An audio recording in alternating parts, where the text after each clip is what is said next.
What's up everyone, Vu of NVU Films here, and I'm back with another idiotic video for you to watch and maybe learn something or maybe not. This is a quick tutorial, or not tutorial, but just a quick sample of how I grade my HLG3 footage out of my Sony a7iii. Quick disclaimer, I am not a professional grader. I just do this at random. I just do it the way I think it looks good to my eyes. And I get most of my motivation of coloring from watching my mom paint people's nails throughout my life. I'm a Vietnamese, so of course my mom does nails. But moving right along, first, as you can see, I have 3 clips here. It's all HLG3, a7iii, and I think a7RIII too, but it's the same thing. So I have 3 clips. The first one is 4K, and these are 1080 60p. So to begin my grade, I'll use this clip here, and all I do is I hit Alt, and I just copy it and I move it on top. This is not an Apple computer. I don't use that crap. It's a PC, so it's Alt to copy and drag up. Go to editing, and then blend mode, I go overlay, bam. See that? See how all this contrast is there? Now it's looking like Canon straight out of camera. Anyways, I'm just kidding, this doesn't look like Canon straight out of camera. Canon, this looks like Canon straight out of camera. There you go, gotta pull the magenta up. Now that's Canon EOS R footage. So, that was kind of a joke, but anyways, so now this is all zeroed out. So you want to go to this top layer here, and this is just way too much contrast, way too much blown out highlights here. So I literally just take the highlights, I bring it all the way down to -100, I bring the shadows up to +100. And immediately, you could already see the difference if I just toggle this layer off. That's basic, straight out of camera HLG3, and this is with a layer of the same footage with highlights toned all the way down, shadows toned all the way up. I wouldn't mind a little more contrast here and push it up. There's a lot of highlight here. And as you can see, I already put the highlights all the way to -100 here. But the thing is, you go to the main footage, you can still bring down the highlights. And see how like if you look at the detail in her hair here, as I bring down the highlights, details are coming back. And I could almost bring this all the way down, and this is looking pretty good to me. Like I said, I just do it to my eyes.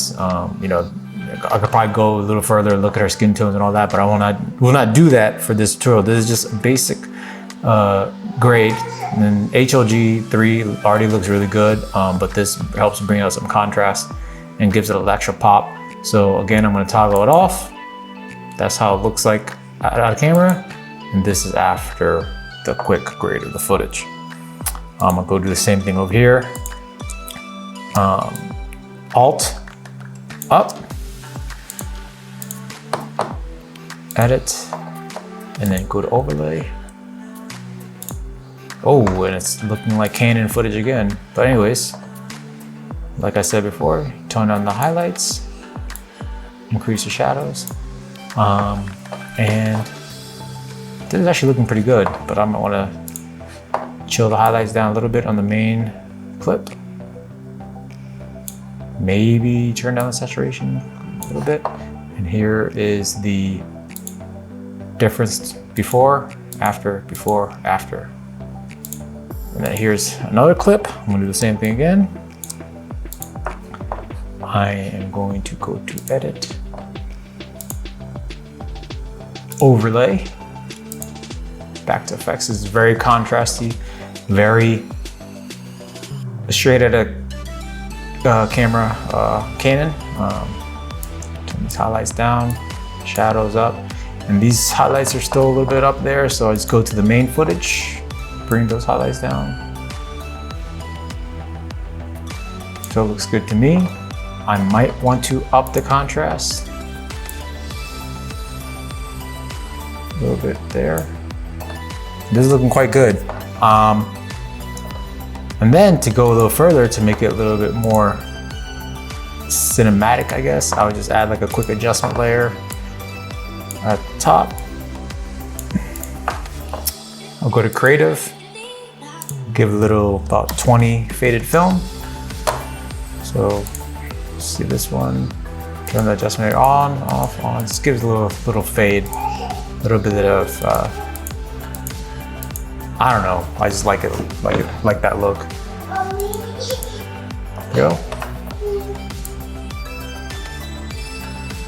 And that's it. This is my custom LUT. No, I do not sell this. The only reason I started grading with this because I was getting tired of spending money on YouTuber LUTs that don't work. That doesn't look good for all footage, only some footage. So it's one thing you have to understand, that you buy LUTs, it only works on like certain footage. It has to be certain lighting conditions, certain color conditions.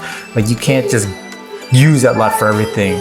And this way you could really like get that contrast, get that pop out of your footage without using LUTs. And I mean, if you want to add, you can still add looks to it by going to creative, and you want to add like a different look. I got a bunch of random cinema LUTs here. I'll just add like a Fuji color one, and it just kind of changes. You know, this is going to have to be adjusted. This looks really ugly, but you know, you could still add additional looks to make it look a certain way, or you could do your own thing. If you want it to be warmer, you could add some warmth to it.